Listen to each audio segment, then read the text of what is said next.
জামাতের আমিরের কথাটা, এটা নিয়ে অনেক ট্রল হচ্ছে। এই বিষয়টা সম্পর্কে আমার একটা মতামত আছে, সে বিষয়টা আমি বলি। আপনারা শুনলে অবাক হবেন দর্শকবৃন্দ, জামাতের আমির যে কথাটা বলেছে আমি ওনার কথার সাথে একমত। কারণ কি, আমি ওনার কথাটা পরিষ্কারভাবে শুনেছি এবং আমি একটু ক্লারিফিকেশন নিয়েছি। আপনাদেরকে একটা কথা বলি দর্শকবৃন্দ, আমাদের মহানবী যখন মক্কা বিজয় করলেন, মক্কা বিজয় করার সাথে সাথে ওনাকে জিজ্ঞাসা করা হলো, হে আল্লাহর রাসূল, আমরা তো অনেক লোককে অ্যারেস্ট করেছি, এখন আমরা কি করব? আমাদের রাসূল বলেছিলেন, I declare amnesty for everybody, উনি মাফ করে দেন। এখন ওটা ছিল আমাদের রাসূল। জামাতের আমির তো আর রাসূল না, জামাতের আমির বাংলাদেশের একটা রাজনৈতিক দলের প্রধান। উনি এই কথাটা কেন বলেছেন? ওনার একটা কথাই আমরা শুনেছি, তারপরের কথাটাকে আমরা শুনি নাই। উনি বলেছে, বিগত সরকারের আমলে আমার দল, আমার নেতা, আমার যত কর্মী ক্ষতিগ্রস্ত হয়েছে, কোন দলের নেতা কর্মীরা এতটা ক্ষতিগ্রস্ত হয় নাই।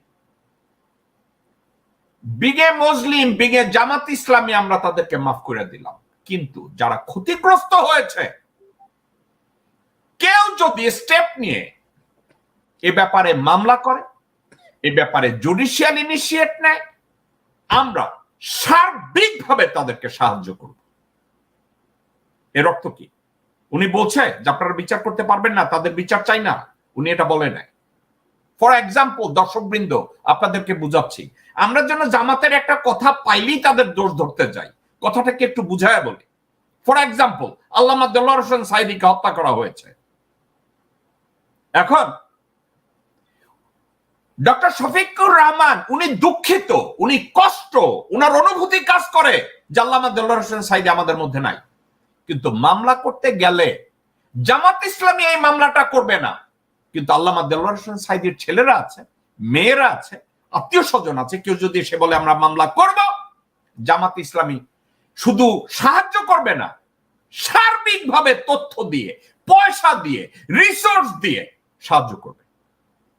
না না, এখানে আমি একটু যোগ করি। আপনি ঠিকই বলেছেন। এর আগে মনে আছে কিনা আমি জানি না, আপনার মনে আছে কিনা, জামায়াতে ইসলামীকে নিয়ে যথেষ্ট ট্রল করা হচ্ছিল, অনেক বিতর্ক করা হচ্ছিল, অনেক রকম প্রশ্ন করা হচ্ছিল জামায়াতে ইসলাম আওয়ামী লীগের সাথে যুক্ত হলো কিনা, আওয়ামী লীগের পারপাস সাফ করছে কিনা, এবং শেখ হাসিনার সাথে ভিতরে ভিতরে ঘুটু করছে কিনা, এটা নিয়ে অনেক কথাবার্তা হয়েছে। তারা যখন ইঞ্জিনিয়ার্স ইনস্টিটিউশনে বিশাল জনসভা করেছে, তারা কিভাবে অনুমতি পেল? বিএনপি তো অনুমতি পায় না। এবং আমি যাদেরকে এই বললাম, নবিয়ত যারা পেয়েছে, এই নবিয়ত যারা পেয়েছে এদের মধ্যেও অনেকে কিন্তু এই প্রশ্নটা করেছে। ওকে, এখন আপনাকে আমি এই প্রশ্নগুলো করেছে, বিভিন্ন রকম সন্দেহ করেছে, অমুক করেছে, তমুক করেছে, আপনি এটা জানেন। ওকে টিটু ভাই, এখন আপনার এই কথাটা আমি আর আপনি আলোচনা, আমাদের এই আলোচনাটা এভাবে করি। আজকের আমার একটা জিনিস ভালো লাগতেছে, সেটা কি জানেন? আমরা কেউ কারো ইন্টারভিউ করতেছি না, আমরা দুইজনে আলোচনা করতেছি, আমরা দুই ভাই বসে কথাবার্তা বলতেছি। একটু চিন্তা করেন, আমি আর আপনি, আমার আর আপনার, বিএনপি বা জামাত, কারো কাছে আমাদের তো আর কোনো দায়বদ্ধতা নাই। কোনো দায়বদ্ধতা নেই। আমরা জনগণের জন্য আমরা কথা বলি, সচেতনতার জন্য কথা বলি, বাংলাদেশের এক্সিস্টেন্স নিয়ে কথা বলি। কিন্তু টিটু ভাই, আমি আর আপনি কিন্তু আমরা দুইজনেই জানি বাংলাদেশ জাতীয়তাবাদী দলের ভিতরে অন্তর্কলহ এমন পর্যায়ে, কেউ যদি বলে যে আজকে ঢাকা উত্তরে আমরা একটা সমাবেশ করব, ওইখানে নেতৃত্ব নিয়ে আর একটা দল গোপনে আওয়ামী লীগে গিয়ে বলতো এই পারমিশন দিও না, কারণ ওখানে আমার নেতৃত্ব নাই। উদাহরণ দেই আপনাকে, আমানুল্লাহ আমান ওখানে পারমিশন চাইলো ঢাকা দক্ষিণে বা উত্তরে। আমানের যারা প্রতিদ্বন্দ্বী একজন আছে, যারা তাকে পছন্দ করে না, ওইখানে আমি একটু বলে রাখি, যখন এরকম কথাবার্তা হচ্ছে জামায়াতে ইসলামকে নিয়ে, আমাদের প্ল্যাটফর্ম থেকে আমরাই একমাত্র জামাতের পক্ষে বলেছি যে না, জামাত কখনোই এই আওয়ামী লীগের পক্ষে যাবে না, মরে গেল তারা আওয়ামী লীগের যাবে না। ওকে, এখন টিটু ভাই আপনাকে বলি, বিএনপিকে কেন পারমিশন দেওয়া হয় নাই। বিএনপির স্পেশালি আমি আজকের বিএনপির বিরোধিতা করার মোটেও একটা কথাও আমি বিএনপির পক্ষে বলার বিপক্ষে বলার জন্য আজকের আমি মেন্টালি তৈরি না। কিন্তু আপনাকে একটা কথা, আপনি যেহেতু প্রসঙ্গটা তুলেছেন এই জন্য বলি, বিএনপির ভিতরের কিছু স্পেশাল লোক আছে যারা পর্দার অন্তরালে আওয়ামী লীগের হয়ে কাজ করছে, এবং আওয়ামী লীগ চাইছে এই লোকগুলাই যেন সব জায়গায় নেতৃত্ব দেয়। তো এখন তারা যখন পল্টনে একটা দল চাইছে আমরা পল্টনে মিটিং করব, কিন্তু গোপনে মোস্ট ইনফ্লুয়েন্সিয়াল 4-5 জন 6 জন মানুষ আওয়ামী লীগকে বলে দিয়েছে এই পারমিশন যেন এখানে দেওয়া না হয়, এইখানে দিলে ওই মহাসমাবেশে আমাদেরকে এইটা বলতে হবে, বললে আমরা আর আওয়ামী লীগকে সাহায্য করতে পারবো না। এখন এই অন্তর্দ্বন্দ্বটা জামাতে নাই, কারণ জামাতে স্ট্রিক্ট ডিসিপ্লিন মেনটেন করা হয়, এটা আপনি যেমন জানেন আমিও জানি। স্ট্রিক্ট ডিসিপ্লিনের জন্য জামাত, তারা বলছে আমরা বাইরের জনসভা করব, তাদেরকে বলছে দেওয়া হবে না। তখন জামাত বলছে তাইলে আমরা আন্দোলনে যাব, তখন মধ্যস্থতা কইরা বলা হইলো ঠিক আছে ইঞ্জিনিয়ারিং ইনস্টিটিউটে তোমরা করো। তো এর অর্থ এটা না যে জামাত আওয়ামী লীগের তাবেদারি করতে গেছে। এখন জামাতকে কেন পারমিশন দেয়া হয়েছে তার লজিক, আমি জামাতের দু একজনের সাথে আমার কথা হয় না তা না, আমি জিজ্ঞাসা করলাম বিএনপি দেন না আপনাদের দিল কেন।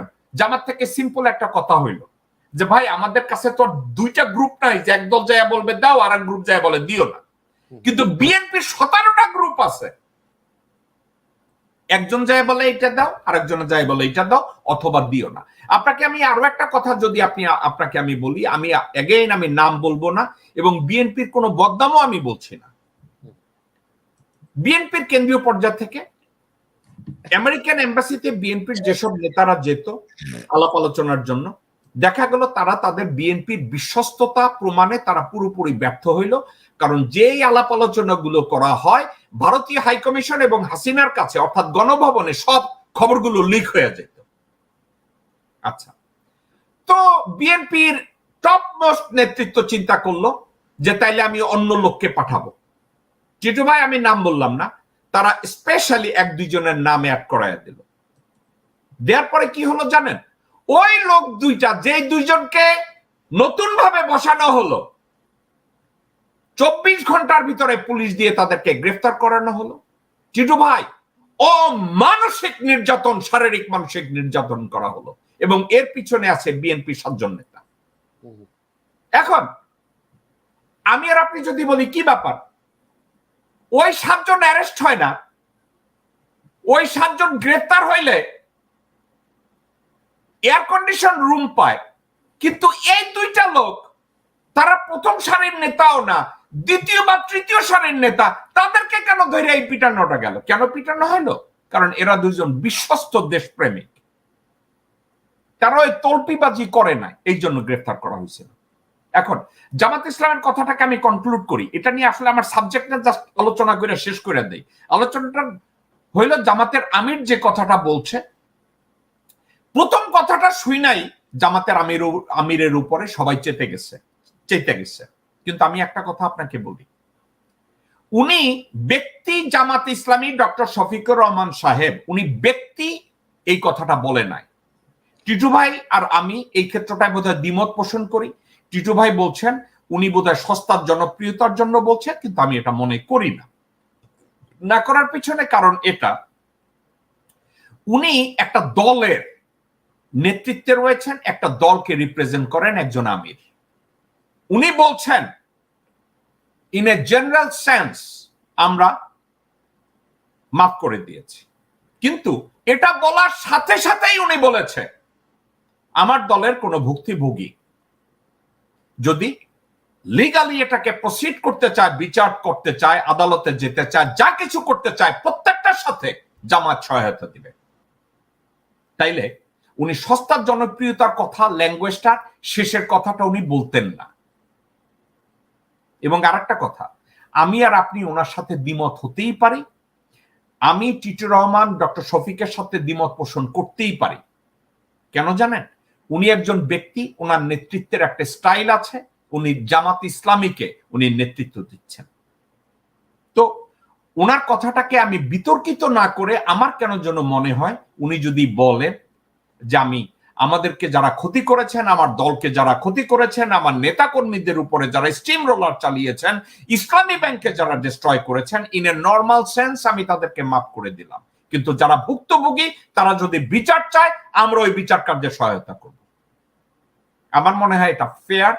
আমার মনে হয় এর চেয়ে আর ক্লিয়ার কাট একটা মেসেজ হতে পারে না। কারা রইল বোকাপাট, কারা রইল বোকাপাট, ভেঙে ফেল কর রেলপাট, রক্ত জামার শিকল পুজোর ভাষণ বেদি, ওরে ও করুণ নিশান, ওরে ও করুণ নিশান, করে তোর গলায় বিশাল ধ্বংস নিশান, প্রাচীর প্রাচীর ভেদি, কারা